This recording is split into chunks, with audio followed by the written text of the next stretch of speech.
Accept the minutes. Today's Wednesday, Can't keep up with that October sound. 22nd, I don't want to be in pictures. That's Time what I is have one. 12:18. Endangered Species Recovery Committee Limited Meeting is called to order. My name is Jason Omick, Wildlife Program Manager of the State Department of Land and Natural Resources, Division of Forestry and Wildlife. I'll be today's ESRC Public Meeting Chair. Before we get started, a few reminders. This is a limited meeting per Hawaii Revised Statutes, Chapter 92-3.1. In a previous committee meeting on August 8th, 2025, it was determined that the public presence at this meeting was not practical due to the sensitive ecology of the area, presence of highly endangered species, and the access to the location is dangerous to the public health or safety. Therefore, this meeting is not open to the public. However, the public may submit written testimony to DOFA at the email I'm going to provide now, which is dofaw.hcp@hawaii.gov. Per HRS Section 92-3.1, a recording of the meeting minutes of the meeting along with the meeting minutes will be made available at the next regular committee meeting. Note, no decisions will be made during this site visit. With me, I have some folks from the HCP team. You want to introduce yourself? Jesse, go ahead. Hi, Jesse Adams holding the camera, DOFA HCP staff. And I'm Kinsley McKeecher, DOFA HCP. We have other DOFA staff here too. Do you want to introduce yourself? Chris Martley, NEPM Program Manager for Division of Forestry and Wildlife, Kauaʻi.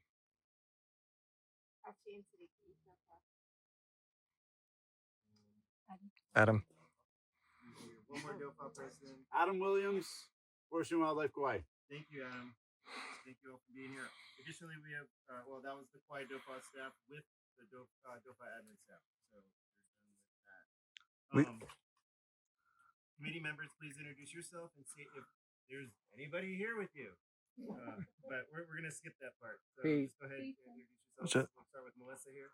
We'll do Delic after. Felipe Winter, ESRC member. Lisa Spain, ESRC, Kauaʻi Island. And we did miss one Kauaʻi DOFA PCSU representative. Dilek Shahin, Kauaʻi Endangered Seabird Recovery Project. All right, so let's see. We don't have to leave cameras on today because we have one right here. So we have one item on the agenda today. For item 2 is the site inspection of the Honopū predator exclusion fence and social attraction site, second draft Kauaʻi Island Utility Cooperative Habitat Conservation Plan.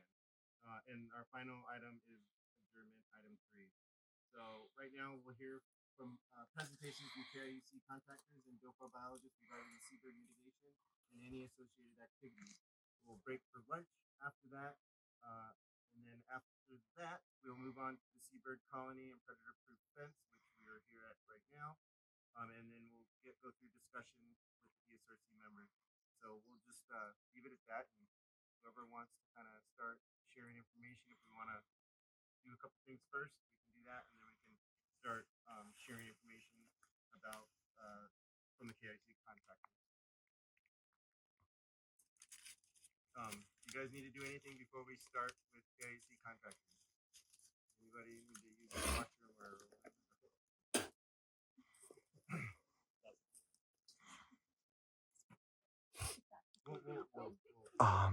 We'll do it at the end. We'll have comments from DOFA at the end. Okay.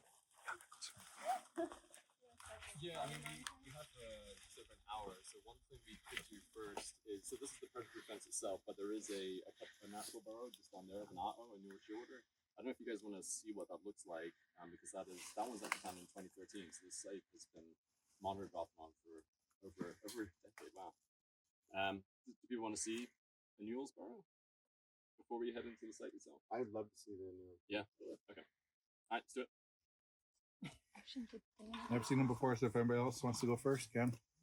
Is it just like a quick walk down and Sure. back? Like Yeah. Thank you, Don. Yeah, it's really close. Let's watch the trap.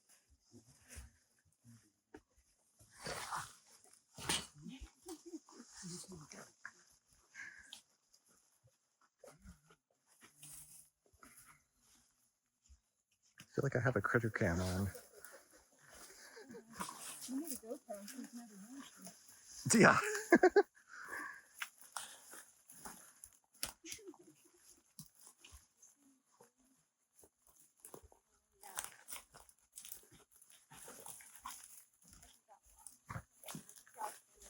Oh.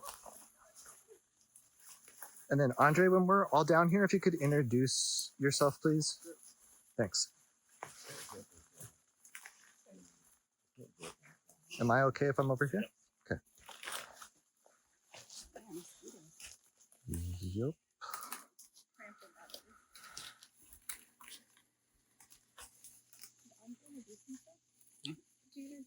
Yes. So Andre Rain, Archipelago Research and Conservation. I was just going to show up on a couple of A'o or Newer shearwater burrows because they are sort of indicative of what these birds, the habitat these birds nest in. So we actually have, in this site alone, we have one burrow that's there, one that's tucked over there, and one that's here. This one you can see relatively easily if you just look in. It's hidden it's underneath this big dead koa. See the entrance there? So that burrow was found in 2013. And basically the birds, one of the things that's really challenging with them is that the A'o likes really steep slopes and dense vegetation. That's the kind of habitat it likes to nest in. The Ua'u, the Hawaiian petrel, likes to nest more on ridges, so they're easier to find.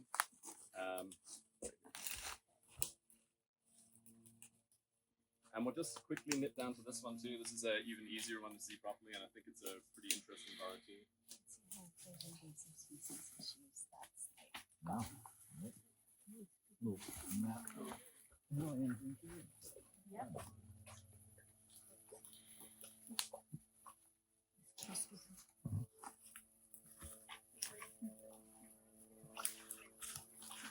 Yeah, the standing dead ATF trunks filled with water were a little disconcerting towards the top.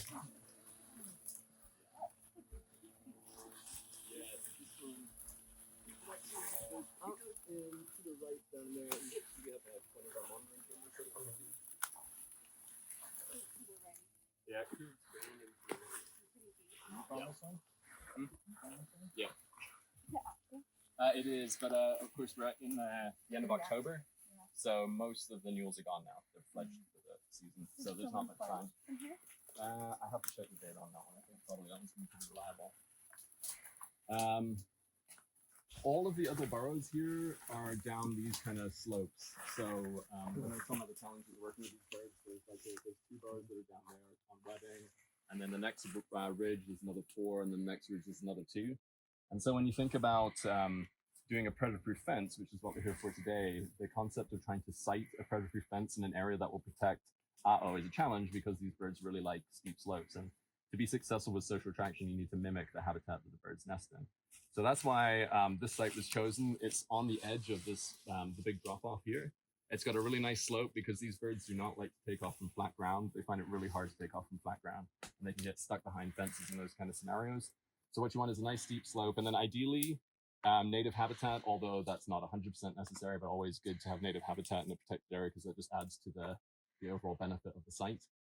So yeah, when we have a look at this site, you'll see why it was chosen because of that steep slope, because it's quite a large area and then you've got these huge colonies of mules down here. So we're actually standing on the top of Honopū Valley, and Honopū Valley is heaving with A'o. Like you hear them all calling down there. A'o and Ake are down there all the time. There's just loads and loads of birds, and they're all in those like really steep cliffs. What are we seeing right there? You're seeing a tropic bird. No, that fence line or something. Oh, that's the ungulate fence. So this is the outer edge of the ungulate fence for Honopū. So Honopū itself is quite a large protected area with all the traps that we've just seen with Kyle's crew, and then it's surrounded by an ungulate fence. There's now no longer any ungulates inside. I got a question. So within like a 15-meter radius from here, what percentage of burrows are you confidently monitoring? Oh, I mean, we just get a fraction, especially in a habitat like this, because so many of them are. There's one actually which we discontinued monitoring, which is on a just like this, and it goes down into the valley.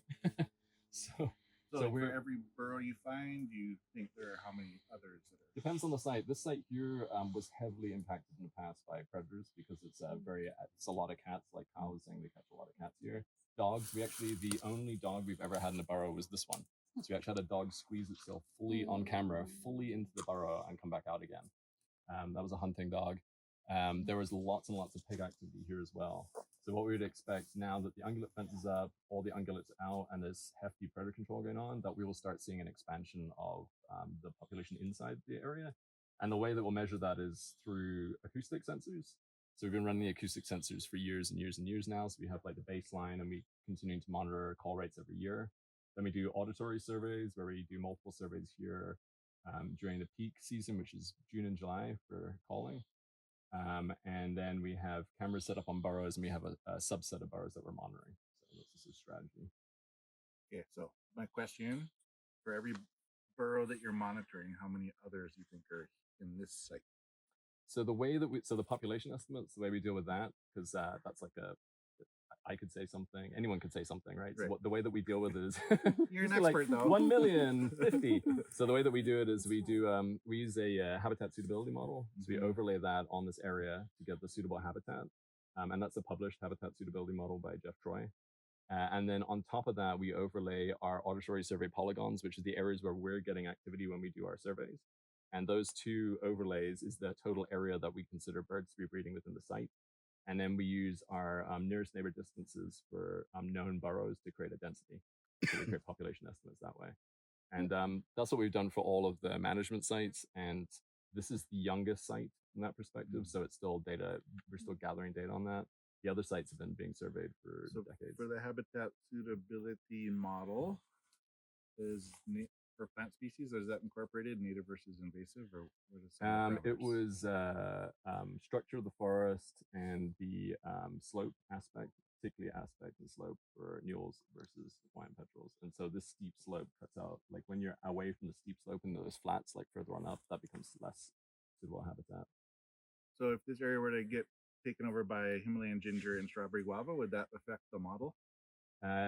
Well, it wouldn't affect the model because the model is an old model. So we use that model as the overlay. But what you would Right. see is less activity if there was if this whole place turned into a ginger grove. Does the current, I guess the question for Don, is the current draft of the HCP account for changes in habitat over time, or is it whatever was modeled in 10 years ago? Is what It we ran accounts 50 for years? any changes. So any changes that we have, and so I think what I understood Andre to say is where that change would show up is in his auditory Yeah. surveys. Mm. So the number of calls he's getting in his auditory surveys then would show the change over time in the site, and yeah, the HCP accounts for that.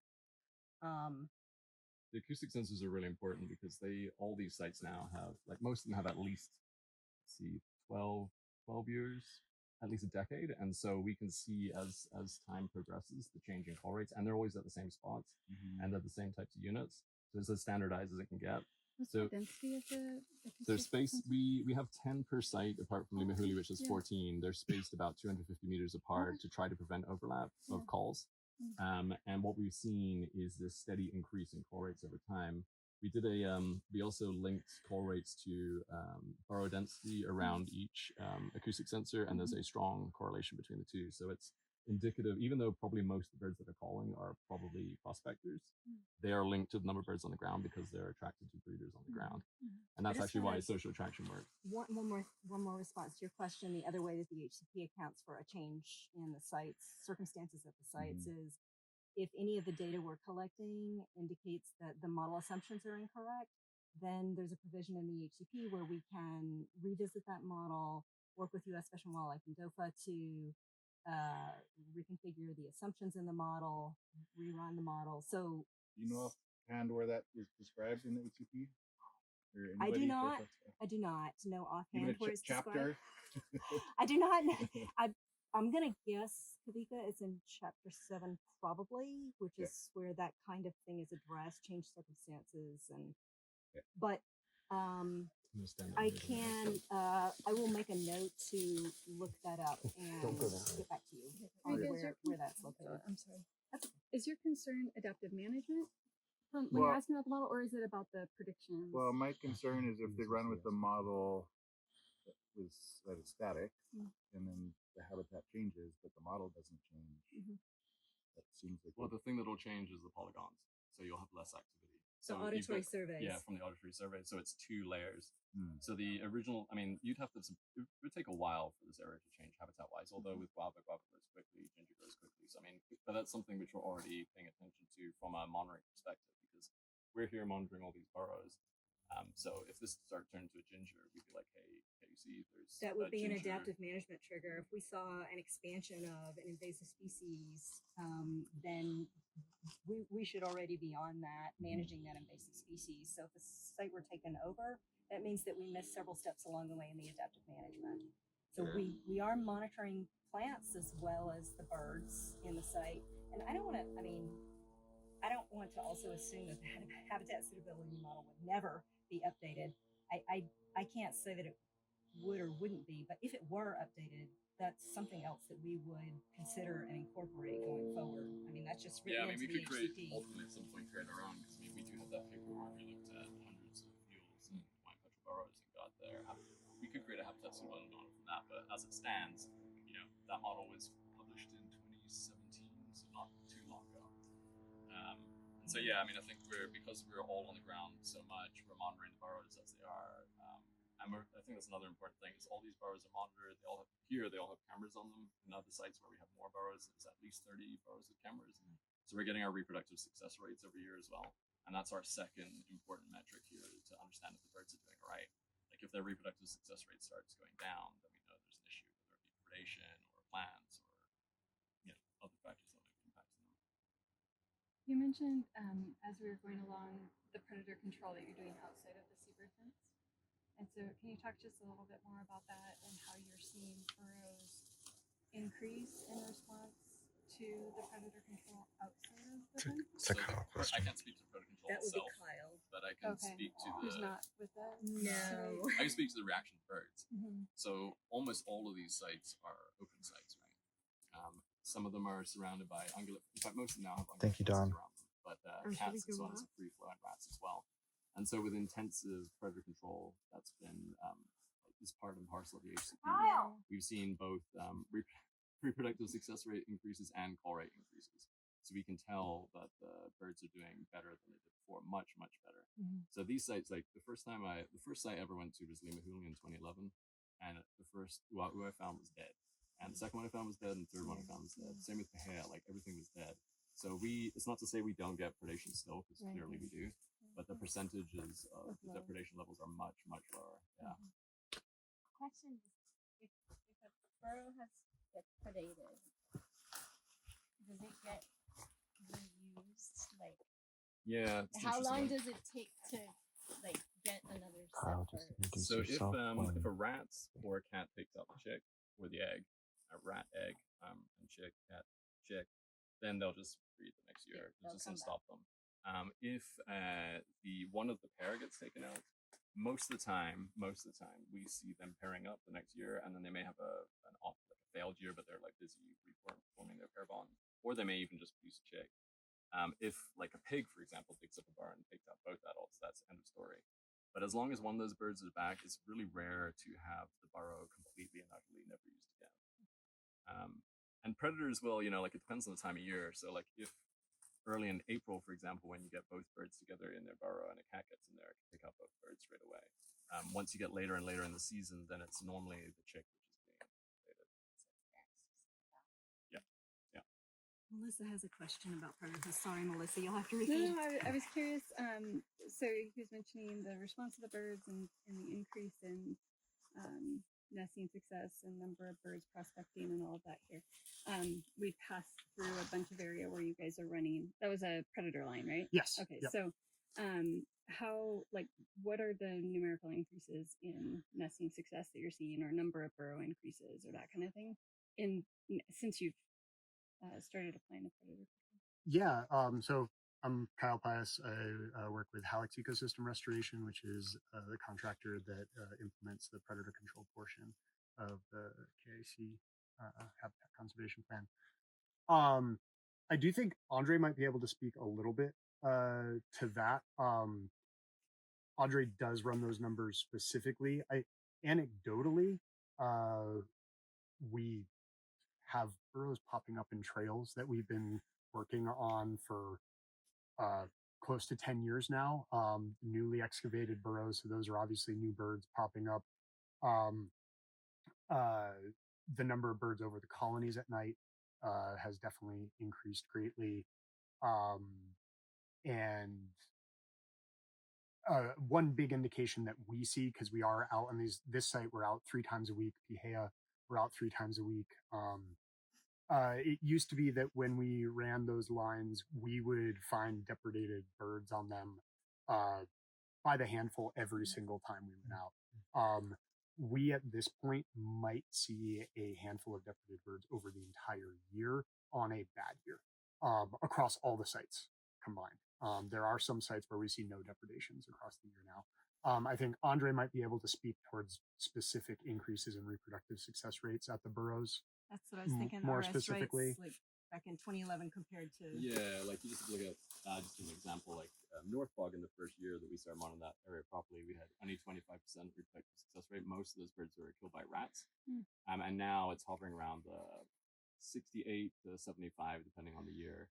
Mules are like up in the 80s, and again, those guys were down in the 50s before. So, yeah, I mean, the way that this HCP is monitored has a bunch of metrics in there to assess exactly that, right? So it's got burrow monitoring for reproductive success rate and acoustic sensors for call rates, and those two things go hand in hand. And as a HCP team, everyone's always looking at those results in the year, and everybody else who gets the report to be like, oh, like if the reproductive success is going down, especially over a number of years, 1 year is not a good indicator because anything can happen. But if the trend changes, then that's a problem that needs to be addressed. So I think we're in a really good position the way the HCP is currently set up with its monitoring plan to assess what's happening over time and see whether what's happening is working or not, which currently it is working. And I would add to that note that this HCP is in a unique position that the things that it is implementing or are being proposed to implement have been in place for close to 10 years prior to the actual document being authorized and moving forward, which is a unique opportunity that we do have an idea of the things that we're doing on the ground are going to be successful here. And we have seen that over the years. So the uncertainty bar should be much narrower for all the models because you've got 10 years of data going into them. One thing I would just thinking about time, it might be good to have these questions inside the social traction site because I think otherwise we're going to run out of time altogether, and then we can just talk until we run out of time there. Maybe. Yeah. And the one question I'll plant and then we can answer it once we get in there is, this is all great. I know the amount of effort it takes to get there, to maintain these kind of fences, all of that. I just want to hear from the two of you if you think that there's adequate funding in the HCP secure to make sure that it's at this level in the future in the new version. All right, we can move on. It's like, what was that question again? Money. Is there enough money? What do you think about all the time? Oh, sure. I run grants. If you don't have the funding, you don't have the That was so Lisa, sorry. And then it got all. You got a good photo though. So. Yeah, that's all coming out of that. Yeah. I might ask you for that. Yes. Some of the trees that were closer.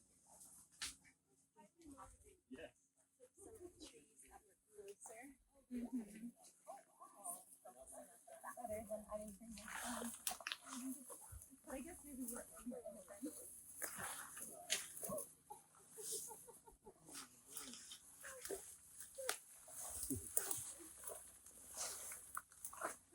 Lighter on the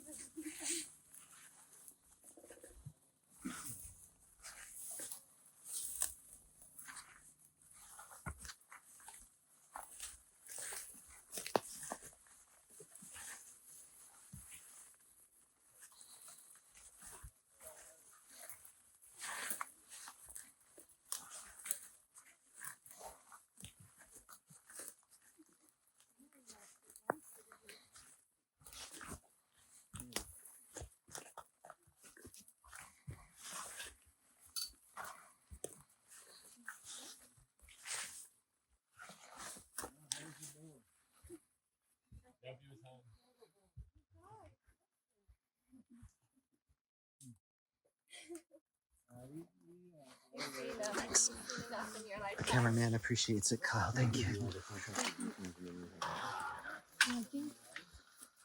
I'm going to open it up because if you have something for me. They're gonna ask more questions up there. That's good. I think it's a first area, but I don't remember. And sure enough,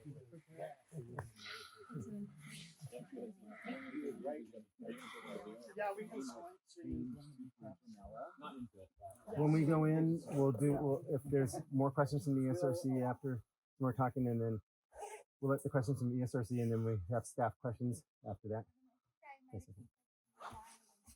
Yeah, I think so.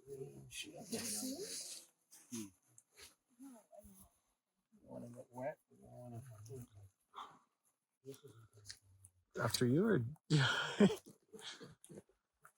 get to check out that cool backpack. I like that brand F-Jaw. Like that you could modify. Oh, so can you add those like the side compartments on?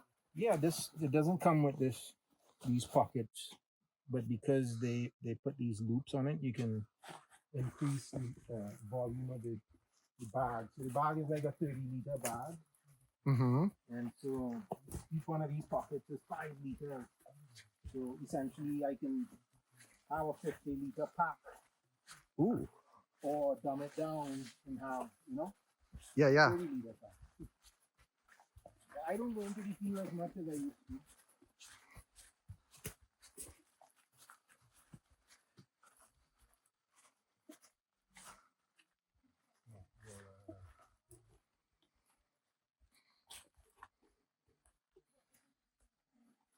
We're gonna probably have to leave here at 1:15, right?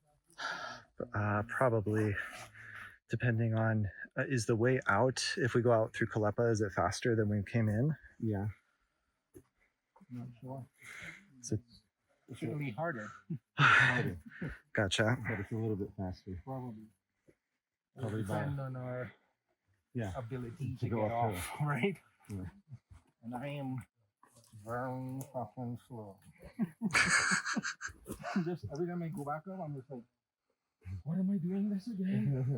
Why is my heart pumping and beating so hard? You idiot, you should never have smoked when you were young. My brain starts jumping. Why did I smoke all those cigarettes? Well, that was a long time. I was. Still. I think when I first met you. Funny enough, I don't smoke here, but when I go home, something about Trinidad just makes me feel the smoke. And I don't know if it's the humidity or just my youth. Yeah. No, I know what you're talking about. And the fact that everybody else is fucking dirt cheap. Like $2 a beer, $4 a pack of cigarettes. Like, hell yeah, let me get to the bar. Where is it? I think I might just go quick.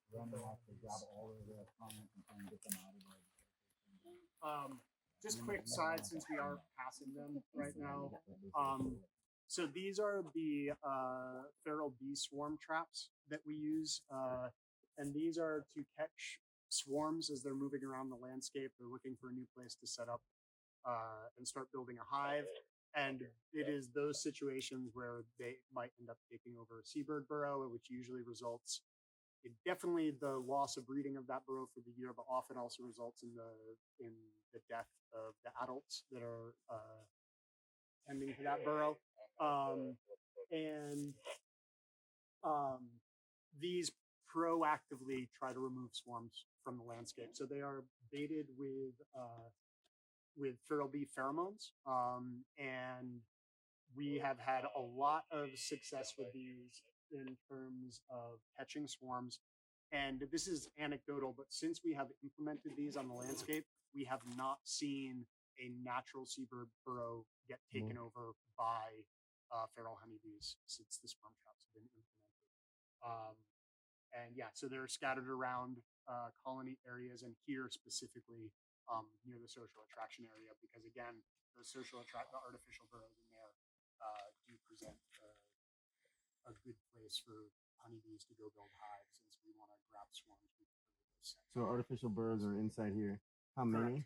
That will turn to Andre. Before we go, could you just really quickly talk about the caps? Oh, yes. So the post caps we added as a deterrent to keep barn owls from using the fence itself as a hunting area, especially again in direct being so close to the social attraction area. No perch deterrents are 100%. This is a deterrent. It is just to make the fence posts themselves a little bit less comfortable for owls to post up on and hunt from. It also does have a secondary bonus of it does protect the post from water intrusion on the top. So it is kind of serving double duty. But yeah, that's going to be a matter, of course, for these predator-proof fences and any future predator-proof fences that go up is to have the post caps installed on them.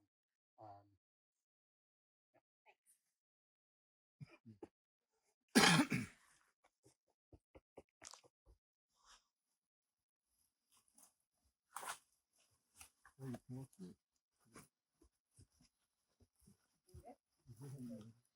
not in an embarrassing place. No, just on the bottom. You guys killing me over here. It's the fence. They used to buy it. We count 5 workers. Like we camp every couple months because they walk it along the fence line and just rip it. Oh, you didn't feel it. My air conditioning. There's too many gates and locks. Like, I think it's 1470. I had to look it up again. Jesse, what time are we leaving? We're thinking 1:15. We're at 31 minutes so far for the meeting. What's the actual time, actually? 12:50. 12:50. Okay. Thinking 1:10. It is faster out. We're not going Is out the it? same way. Oh, I was gonna say. Yeah. Oh, okay. Yeah. Okay, that's. We're going out that way and then up Kauaʻi. It is still, it's a little bit of a uphill slog. Still uphill the whole way. Got some high steps on it. Put in those high steps.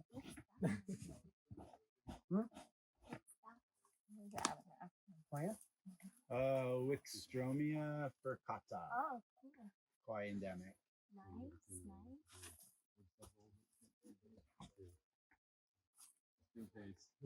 Yeah, these I mean, Is that a Kia? might Yeah. need to Okay. try and change this brush out. You don't think just rubbing?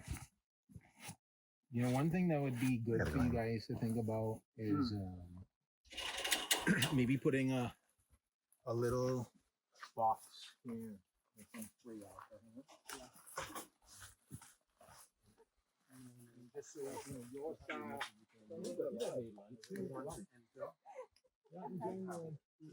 Adam, I got a snicker on you. Yes, sir. the logic. Oh, it is. Yeah. I mean, you have to think about it. I think we're gonna have to. Yeah. Critter We can. were so this it's pretty sensitive up there. There's a lot of equipment lying around and boxes and so on. So we're originally going to split one up and do 2 trips. But I think because we're basically running out of time, we should just all go together. But we'll have to be really careful because there's like cables from the speakers and then there's nest boxes. There shouldn't be any birds now. Most of the birds will have gone. I don't think there's anybody here now. But if you guys can just be aware of where you're placing your feet as we walk through the site, and then we can talk about the social attraction site there. Yeah. Good. Are you bringing up the rear? Is that what's happening? That's what's happening.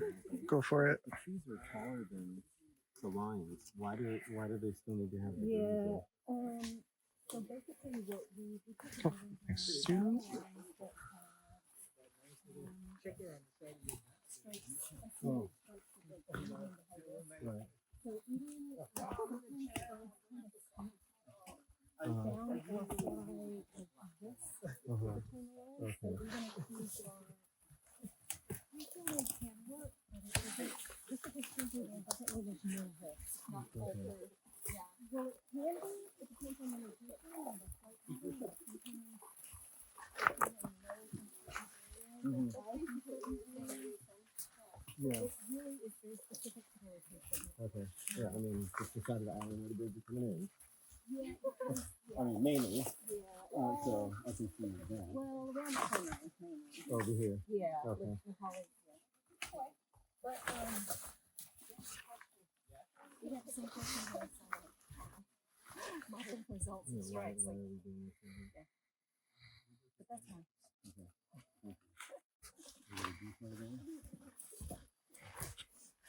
They just exchange. Oh, they're using the little grains. Oh wow. Cool. Okay, so this is the core of the AO Mule Shearwater Safe Attraction site. This here is the safe attraction system itself, and then we have the two speakers that are there, and we turn them on before the season starts. So it gets turned on late February, early March, and then we run it all the way through to the beginning of August. And because most shearwaters and petrels are highly social, the idea is as you play a lot of calls, it attracts the birds in, and then they start breeding in a protected area. The fence itself does not have any known natural burrows in it. But as you see, there's natural burrows just adjacent to it, and then there's birds over on the cliff face. The decoys are kind of just, we just added them in because why not? Sometimes the birds do come and check them out. so maybe they're interested in not. But it's really the speakers, which are the things which are attracting the birds. This year, we've had 8 of these boxes with activity in them where there's actually nest material being collected. And this one that Kyle's next to is Green 47. This one here, so this is the 4th year this site's been run. In the 2nd year, we had a bird set up shop inside here and call his little heart out for ages. Whole season, nothing happened. The next year, same, nothing happened, and we're like, oh no. And then this year, I opened up the box, and there were 2 birds inside. So I actually thought there was a possibility we might have an egg this year, but we did not. But yeah, this is the burrow which had the confirmed pair in it.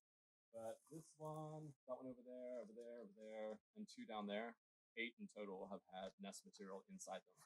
And the amount of bird activity in the site has just gone like through the roof. We monitor it through the cameras. So we have cameras on every single nest box that has any sign of activity has a camera on it. The site has 20 cameras. Does that one have 2 cameras? This one has 2 because this is our star bird. Oh. And this is actually a video camera too. So you, you can see again, this is slope, so it's a nice slope for birds to take off from, which is absolutely critical for these guys. And yeah, we just have, there's a lot of activity going on here. Where you're standing is kind of their runway. They go back and forth up and down here. We could open up, maybe we'll open this one up and you guys can have a look inside. These are what we added this year. These are additional shades to stop the sun from beating directly down on boxes. The boxes are already painted with a thermocool paint, which is extremely outrageously expensive, but basically it just reflects the heat, because one thing you do not want in these burrows is heat fluctuations that will really mess with them. But we did find still, we put these temperature measuring devices inside, and we found there were still fluctuations, so we added these additional shades on top of the boxes just to give more shade and airflow. So I'll take this box off. You guys want to maybe come individually, just have a quick look in? All the ones with the sticks on the front of the burrow, the entrance, nothing's entered those. Right. So yeah, that's our high-tech way of measuring if there's been any activity between the last check. So we put those little picket fences up, and then the bird, actually when you see them on camera, they're sometimes really angry with it. They're like throwing it out the way as they go in. But yeah, that's the way to tell if there's been activity. Since we've been last year, there's been activity here. Andre, I don't want to forget Melissa's question either. So let's just remember to come back to that after everybody looks at the burrow. We're measuring the heat on these this year again. But they have the shade, they have the cement bag, and then here they have an additional lid and then another lid. So you see you've got like all sorts of layers.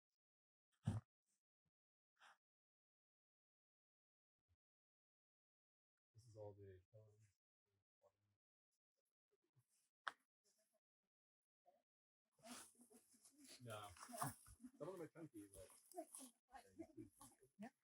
You see, I'll give it here and like some of the.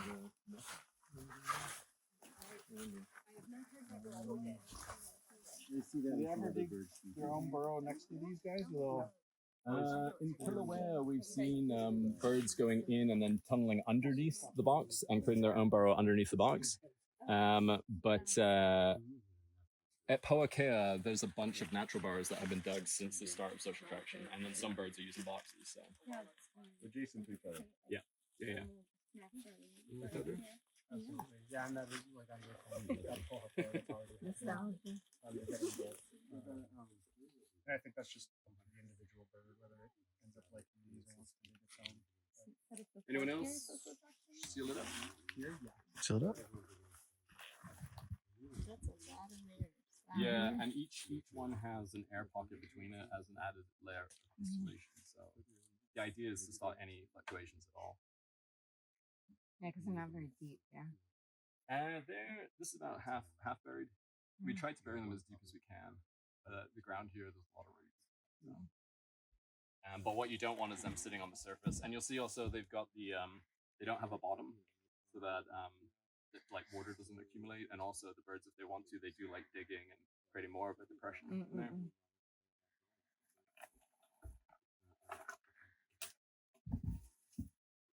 And you never have flooding issues. Nope.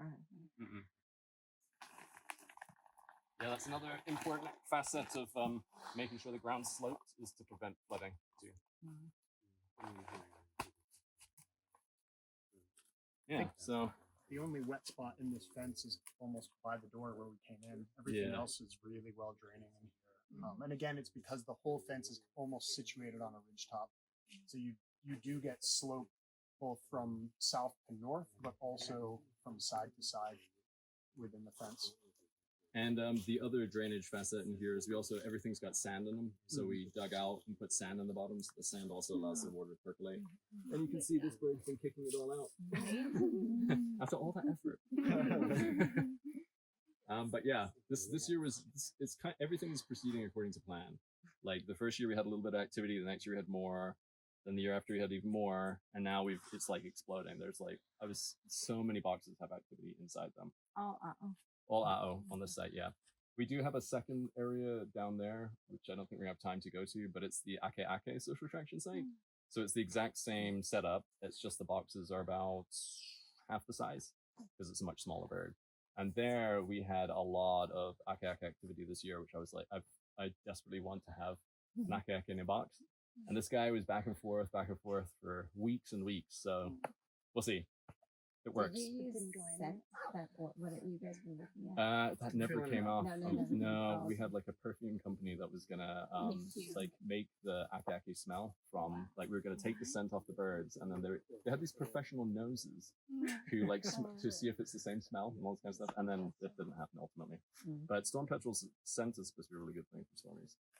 Yeah, they'll attract them. Okay. Sounds like. Did you want to go over fence checks and Yeah, maintenance? Do you also want to answer Melissa's question? Maybe let's answer first? Melissa's question. Did you want to and we can repeat talk about the? fence maintenance and fence checks? I mean, it's on camera already. Oh, okay. Yeah, I guess yeah. we're recording.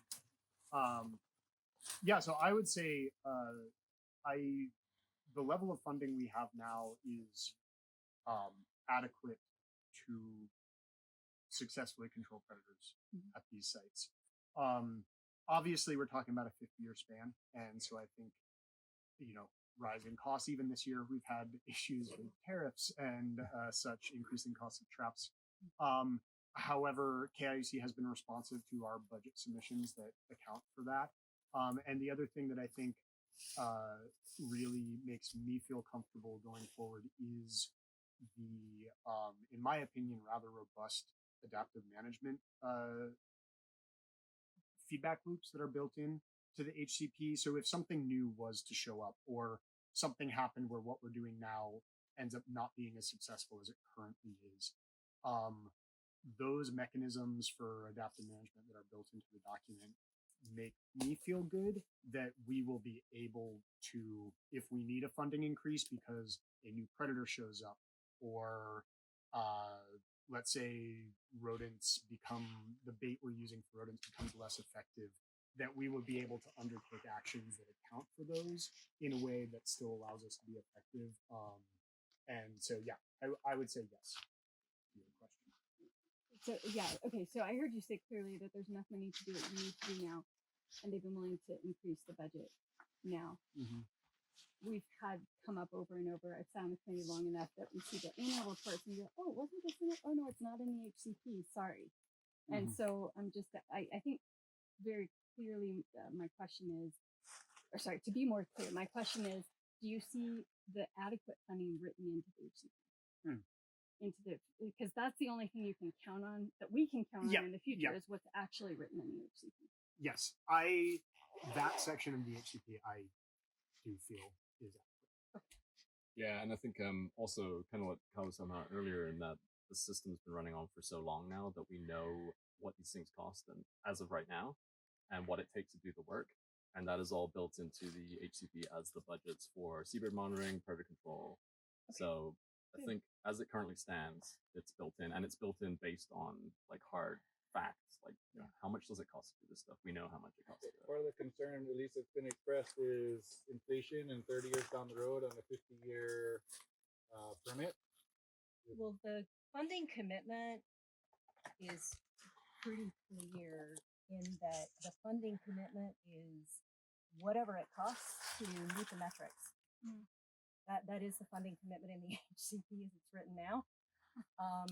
So there is a cost estimate that includes inflation over time, that's based on these guys' current budgets and then using an inflation factor over time. But that's just an estimate. The funding commitment is KIUC, it's necessary for KIUC to provide the funding level that's needed to meet the metrics in the HCP. So that takes it back to. So, yeah, I did a I did a word search for funding, and I think it was like 200 something. I didn't get through all of it. I got through a good portion, but I didn't see that part that you. Pretty sure that's in chapter 7. And I think it's, as well. I gotta really read chapter 7. Stated multiple times. In Okay. That. And I only know that clearly because that was a topic of great discussion over the last 5 years. So the agencies wanted to make sure that funding was in play. That kind of commitment was in place. Back to the adaptive management, we don't know. We don't really know what the cost is going to be in 30 years, but we do know what the metrics are. So. And I will say, as the contractors, that was also a concern for us when reading the document, to ensure that, if we are the contractors for it going forward, that we would be able to do the job.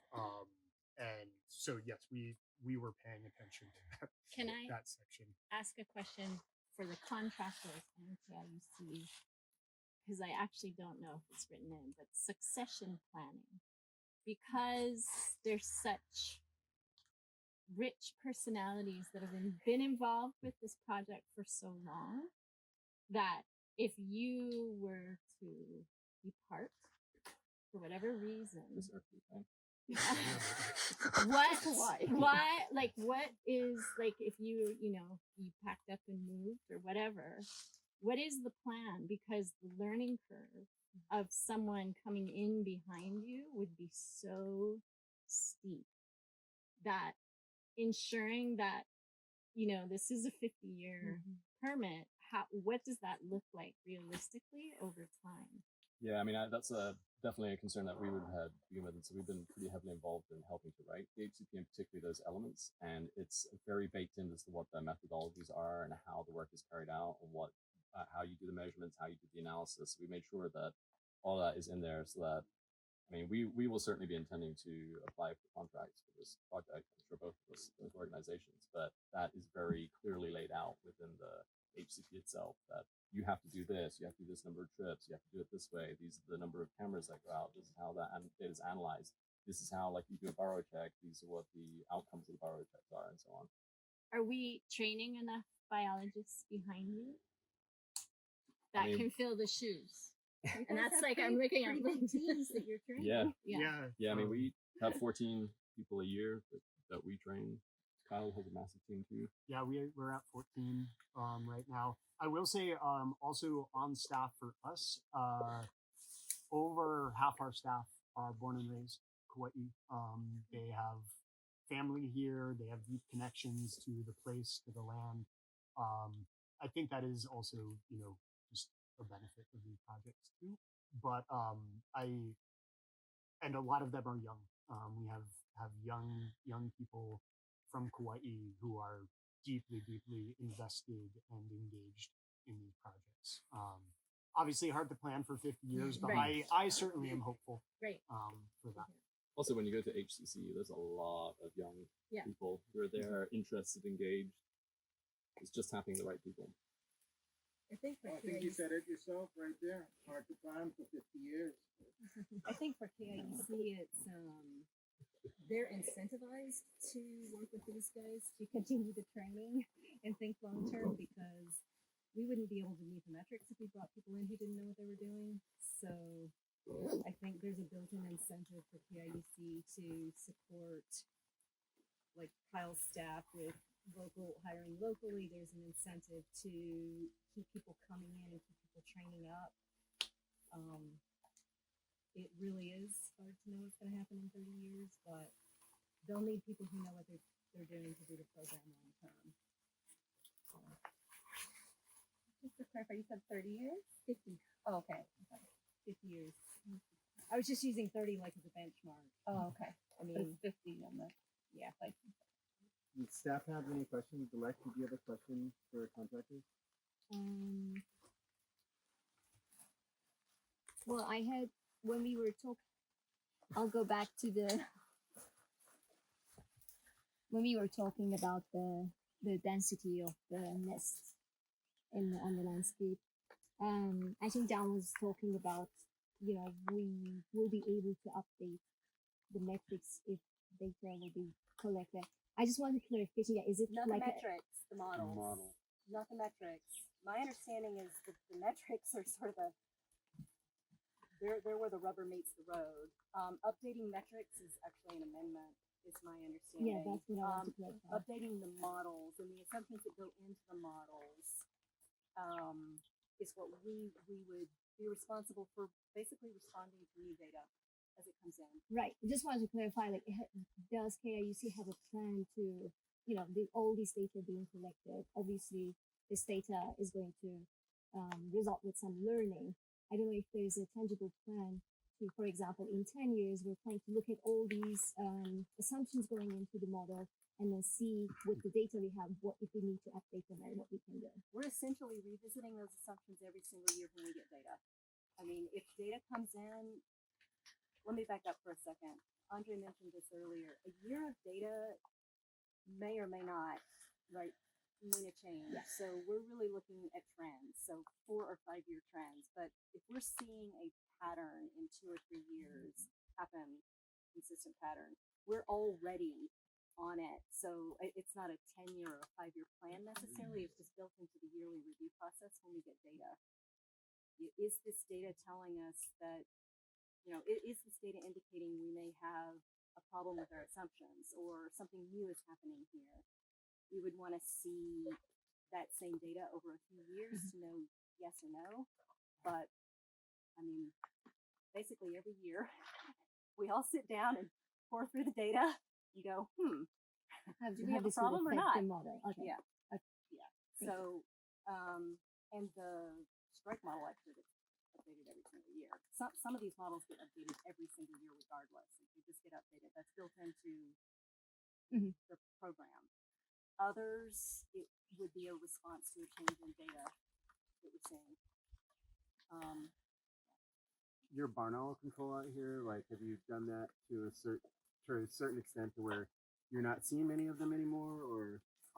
So barn owls, I think, is one of these things there's going to be constant presence. They're too mobile. There's no barriers to entry to these sites. So we can suppress and we can keep residents from forming because we're not tracking individuals and we don't know a whole lot about barn owl home range or movement or even how often they breed in a year out here. My guess is they probably are twice a year breeders out here, but we do constant suppression. So for Honopū Valley itself, we actually hunt 3 sites. So we hunt at the fence itself. at the north end of the fence. We also hunt up on Kauaʻi Ridge, up to the east of us, and we hunt on Honopū Ridge. And we cycle through those. This is one of our owliest sites, so we do keep constant pressure here. We see owls almost every time we hunt. It is just a presence. I think we're not remote enough here that we can drop to zero and then wait for a refill. It's just suppression up here for this site. But because of that, we do hunt here quite a bit.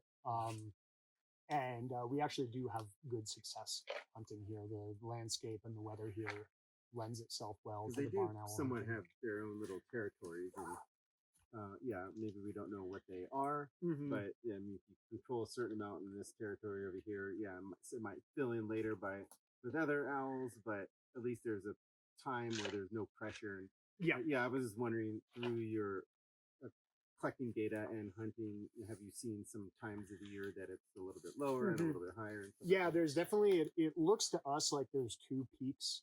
It looks like it's a bimodal in terms of owl presence, in terms of how we get them on our hunts throughout the year. So there's kind of a early spring, lower through the summer, and then it peaks in late summer, early fall again. We still kind of keep pressure on throughout the year. And I think, to your point, like, one of the things we do try to do is keep residents from occurring. I think as the barn owls are transiting the landscape, I think it is my opinion that seabirds are depredating seabirds is a learned behavior. And so if you can keep owls from kind of becoming resident in seabird heavy areas, you should be able to keep owls from learning to depredate seabirds. So that's kind of the goal with that. There's another management aspect here where obviously the calls attract, they're like ringing the dinner bell for barn owls. The sounds of the speakers. Yeah. So the most vulnerable time of year would be when there's chicks wandering around and exercising for hours on and outside the burrows. So from August onwards, we stop the speakers, which is also the time after August when you get less prospectors anyway. Right. So that at least cuts down that oral. Okay, that's kind of where I was going with it a little bit. And before we leave, can you fire up the speakers? Oh, could I ask one more question? Yeah. Sorry. 50 years of management, so we're all familiar with the more we go to a place, like we track in things, right? And I know you guys are careful about biocontrol coming in and out of this space. But like it was mentioned that the trail we came up today is a Halleck's predator control trail. So it wouldn't be hiked otherwise. People wouldn't be tracking stuff through otherwise.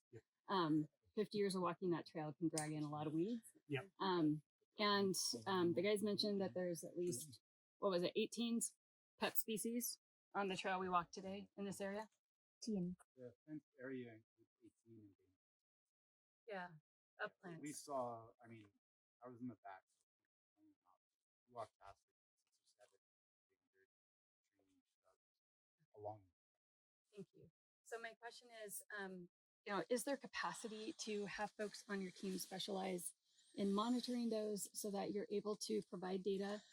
You're up here anyways, you're doing your thing, you've got a secure paycheck moving into the future based on the HCP. And so how can you ensure that there's co-benefits to the endangered plants, at least keeping an eye on them, but also potential impacts from going in and out or monitoring or whatever other things may occur? Yeah, I think that's something to constantly be aware of. We do have a botanist on staff who has trained our staff in recognizing common species, common weeds, and also certain particular rare plants on almost a site-by-site basis. That botanist, Emery, communicates pretty frequently to state botanists about new plants that we find. We report to Emery. Emery passes on if new weeds pop up. So we are trying to do that currently. I think it is just ensuring a level of communication and cooperation between us and state staff that are out here. I think that's important to keep in mind as we go forward. And I think it is kind of, to the earlier questions about how making sure that contractor turnover keeps not only the SOPs for the project, but also kind of the ethics and values of treating the space properly is important. And I think that is why, you know, having standards for the contractors is an important aspect. I think I heard from Chris and Adam that there were SOPs that had been submitted to Jason. Have those been included in the HCP again from that continuity perspective to ensure that those SOPs for training in new people on how to identify the rare and endangered plants, monitoring and reporting those data, so standardized submittals of those monitoring data, potential seed collection, there's all kinds of things that could happen because you guys have, like you said, 28 people between the two groups that are up here regularly. I think the That's an army. HCP will touch on biosecurity and all that stuff, but they're also going to be having permits and natural area reserve permit to access this place. And those permits have conditions in them too. Right. And you know, that's a place that we're going to target where we can put those biosecurity measures in there to make sure that, you know, we can check up on those things, and when we get reports on those permits, we can follow up those things. So I think, yes, the HCP should talk about it for sure, and it does. But we can be a little bit more stringent on the things that we think we want to put forth in those permits as they get issued with the non-exclusive easement that may be issued for the area. Yeah. And I think biosecurity is something because it's looking at the impact. But again, with the state 195D, it's net benefit. And so, and it's an environmental net benefit. So being able to, if you notice it in, you know, you have someone who's aware enough to notice, oh, we've got this rare plant. It's going to fruit within a couple of weeks. Check in with the guys. You want us to pick up some seed for you, drop it off to the nursery or whatever, right? Like that's a great tangible way to show net benefit to the habitat. Yeah. And I think that actually has, again, I don't know if it's codified anywhere, but I think that has happened. I think Emery has, I don't know if Adam's still here. I think Emery's communicated to you a couple times about fruiting or rare stuff that we see. Shares observations. Yeah. Again, not anything official. But I think not official again, but I know that there was a level of collaboration with the haha outplanting at Honopū, of cooperating with the PEP team about where we had rat traps and where would be potentially good places for rare plant outplanting, where again, that rodent control is going to be, that is targeted for seabirds, but could provide benefit to that. So I do think it is really important. I think in terms of codifying that, I think that is a difficult thing, but we're certainly trying now to do those You guys, things. we have limited time to move out of here. I'm not going to adjourn the meeting until we get done out of here. So if we're going to have some questions as we walk, I say we can continue to talk about things that we want to share. And then, when we get done by the car, we can adjourn the meeting. Okay, Andre, you can fire up the speakers all real We fast. should probably move away from the speakers. Who's got It's pretty loud that's loud. Okay. Yeah. Thanks, Dulek.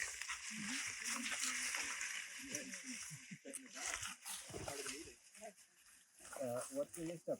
Some decoys on the ground here.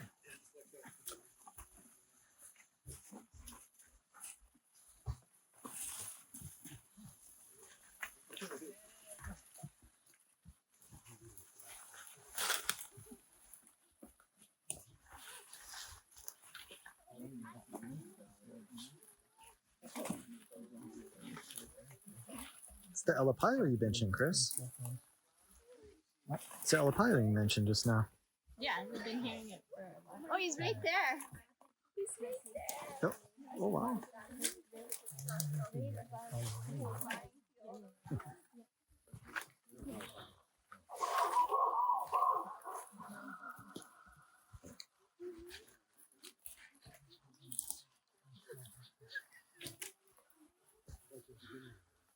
What them seabird calls, huh? I'm trying to listen.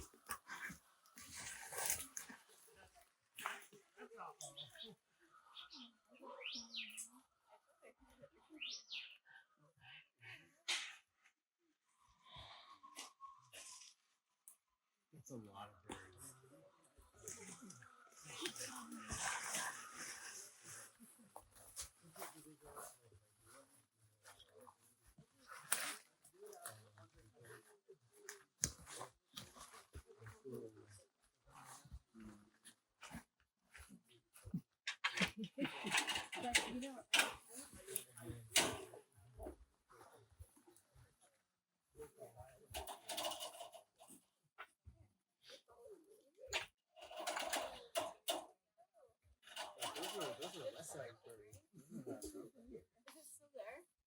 We're not gonna go hang out with those.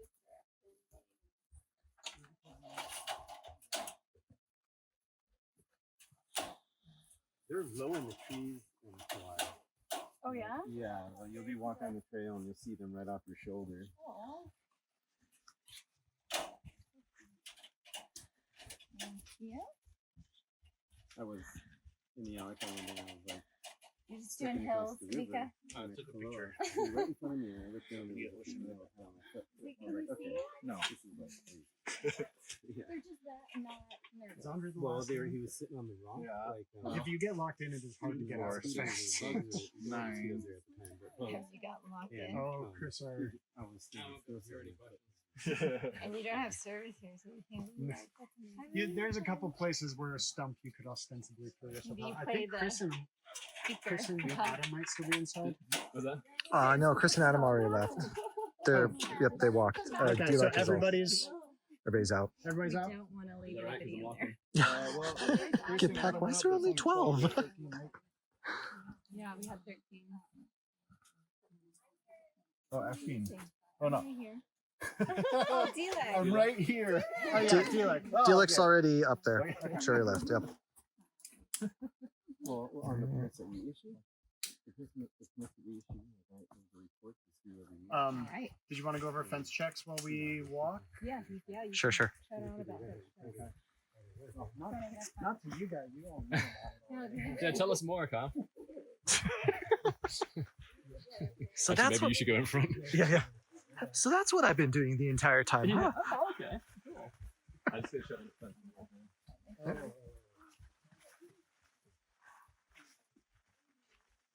You've been getting it. Really well.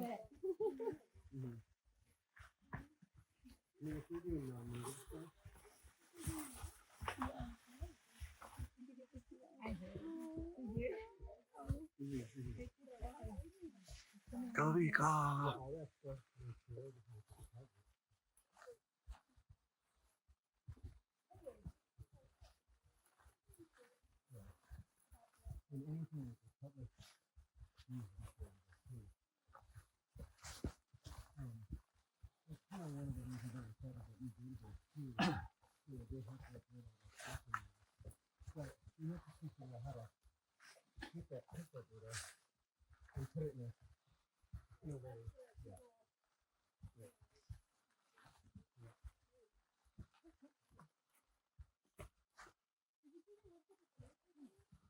No, I haven't seen it.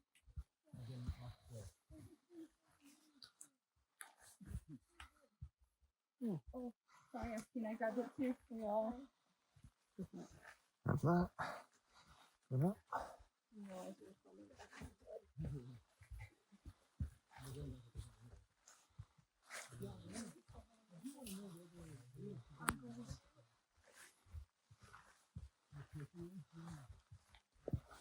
Matt, you remain on the back.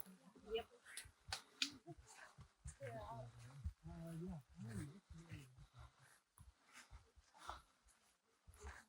Did they go?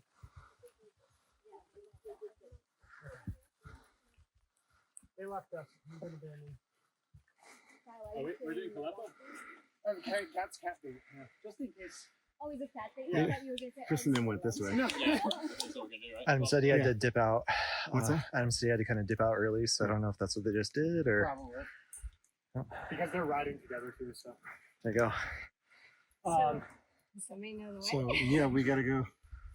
Yeah, we're just gonna. Do we just want to take the I North think we Trail should out? take a- yeah. Okay. Do we want to briefly go over fence checks and how we're monitoring Super brief. these? Okay. Come Yeah, this we're way. going out here.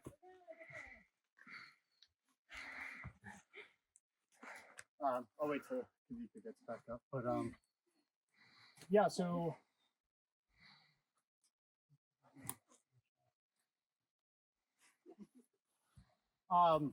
So we do the monitoring and maintenance for the fences for both the predator-proof fence and the ungulate fence.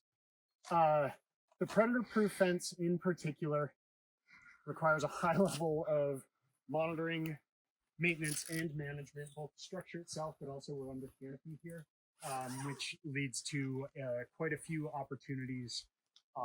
If trees fall, you get bridges that get open over the top that rats can go in. We know from data from New Zealand that if a breach is present for more than 2 hours, you essentially are guaranteed to have rats inside the fence. So this is highly monitored. We do monthly fence checks where we walk and look for breaches, holes in the mesh, bridges leaning against it.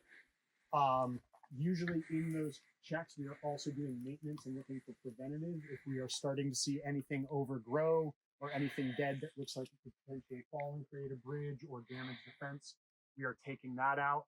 On top of all of that, within the fence, there are 8 transmitting cameras centered on areas that we know back when rats were inside the fence are high transit areas for rats. Those cameras get reviewed for function daily, and full review of every photo taken by those 8 monitoring cameras within this fence or presence of rats or anything else that might get in, that is done weekly.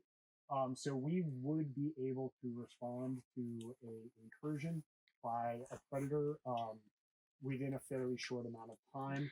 Within the fence, there are inactive traps present, ready to be activated. And there is also a network of monitoring cameras, not the same as the transmitting cameras, a separate set of non-transmitting monitoring cameras that, again, if we get an incursion, we would go in and check those to, again, fine-tune exactly If where. a tree fell on this, in the HCP, it says that it would be 10 days before you can fix it. And like, that's a long, I mean, I'm pretty sure that's what it says, but I'd have to look again. But I did. 2 days.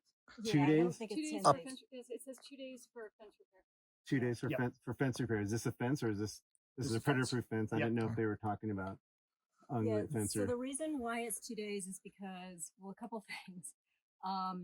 Once the detection happens, so we have 2 layers happening to make sure somebody gets here as soon as possible. Kyle's talking about like routine, their routine maintenance. We also have Honopū Pacific who does quarterly checks as a routine maintenance. Anyone who's on the ground, ARC team, HALEX team, anybody who's on the ground, Honopū Pacific, if they see a breach, they're supposed to notify me immediately and everybody else who's involved. So that would be Kyle, also Andre's notified.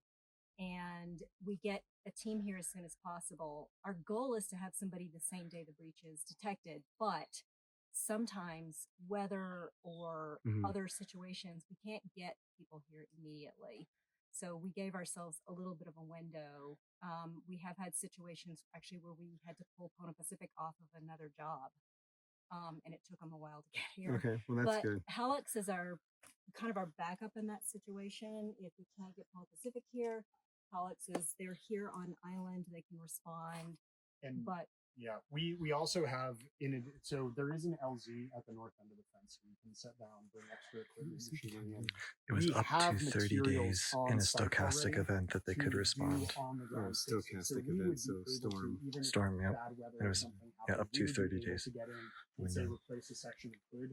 We have hood sections here. That is something we can take people in. And again, we have people transiting the fence Monday, Wednesday, Friday in the routine maintenance of the predator control lines that would be able to respond. I got a quick question. What if there's a hurricane and there's multiple fences down and you can't get to this one within 2 days? It'll take longer to get to all of them. Right, no, but so how's that treated in the HCP? We would have to respond to them as soon as we can. So we would start probably with the one that has the highest risk factor.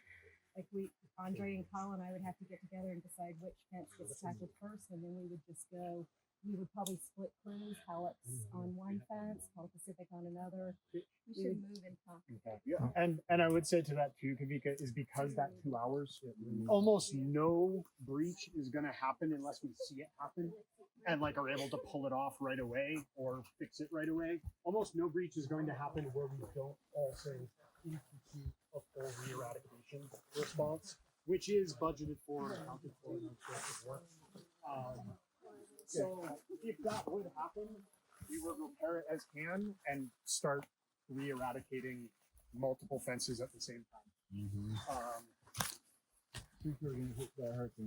Yep. So, Kyle, in the HCP, it says for stochastic events up to 30 days for inspection. What's the likelihood that you guys would max out the 30 days? Like go more than 30 days? Or max out 30 days? He's talking about, Kyle, when like significant weather events where we can't actually get to the site. Oh. Okay. So that would be more relevant for Pohakea, right? Because Yeah. like, or something here where like, Or Upper Manoa. or if trees went down on the road and we couldn't drive up the hill. Gotcha. But the nice thing about all of those is depending on, right? I think if there's a stochastic event that closes down access like to the road, we can fly into the site as well. So Honopū especially, you have multiple access routes to get here to potentially address that. I foresee 30 days. I have not been in a situation here on island yet where we have not been able to get to a site for 30 days. Iniki. If a Gotcha. situation like Iniki happened, there's a possibility we couldn't get to a site for multiple days. Yes, multiple weeks. Yep. So There is that possibility. So we had to account for it in the HCP because that is a foreseeable event. So that is very much for like those massive storm events. Exactly. Where roadways and airports are just not functional. Like helicopters are not an option, roadways are not an option. I think you said rogue wave. I'm like, how's that applicable? Rogue. Roadways. Roadways, yes.